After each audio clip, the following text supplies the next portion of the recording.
the difference between a soldier and a warrior is very clear. A soldier fights based on the orders he's given. A warrior battles for those that depend on him.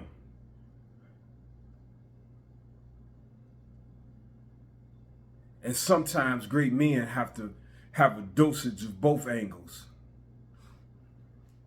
Welcome to the Foundation for Elevation Station. My name is Leon. Now, I was doing a little calisthenics. Then I ran some stairs for 20 minutes. More like lightweight jog today, because I haven't did it in 3-4 months. And it just drove me to remind my brothers and sisters out there to prepare themselves. See, I've been a man that have been through many wars, physical altercations, many years of my 48 years young life. And these different battles, episodes, clashes, bonds of physical battle have molded, have grown the being you see in front of you now.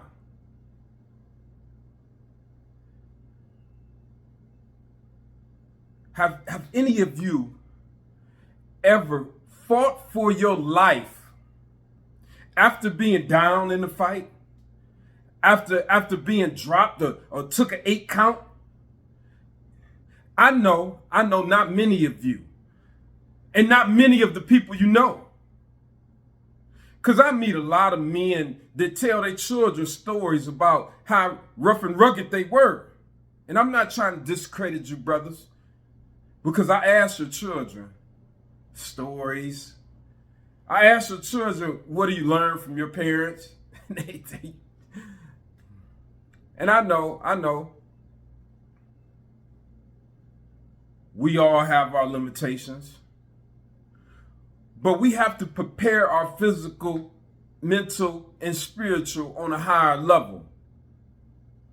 And just running those stairs again make me understand the battles that built me.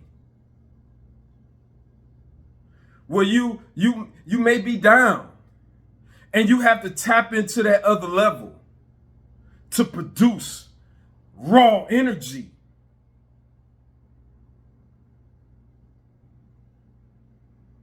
I know all of y'all seen it in the movies.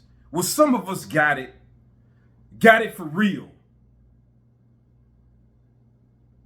Some of us could get up from that 8 count, yeah, and handle that business.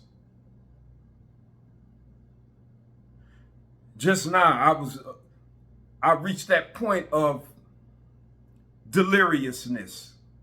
Just when so many endorphins is getting released. That's that thing when y'all use illicit drugs and those endorphins get released in your brain and your spinal cord, and it just feel real great. Yeah, I was just feeling that way, and you get a bit, can I say it, inebriated? You feel excellent. It's like a slow rush of intense quivering pleasure. And I think that this happens when you are in battle. Because I remember a couple battles, fights, street fights, where I was fighting for my life. And I was winning them. And I felt that quiver, that release where I couldn't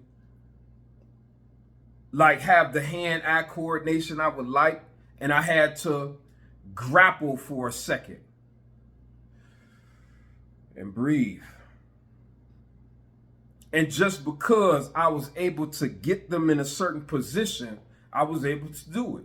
But imagine if you can't. This is how we must get physically fit. And I'm not leaving out our mental and spiritual, but to go through things like fasting, to go through things like exercising and reaching other plateaus of fitness, not just going goofing around. Like we say, I see a lot of children, they talk about how they are exercising, shooting a little hoop. Ain't none of them playing defense. Ain't none of them doing much. They ain't running, cutting. They're not really exercising. I see them playing hoop. I'm talking about getting with it. Getting with developing your organs, how much you can breathe, how slowly you can breathe, how much of a cycle you can slow down your blood circulatory system. How can we become more efficient so we ready for whatever struggles or obstacles that push against us in the coming days? God says prepare. We want to live this life in luxury and comfortability. Well, comfortability is getting in the way of prophecy. I love you. And let's get it in. Let's get in work. Let's get our bodies in tune so it can lead to strengthening our mental and spiritual. This is a collective mind, body, and soul, the Trinity. Peace.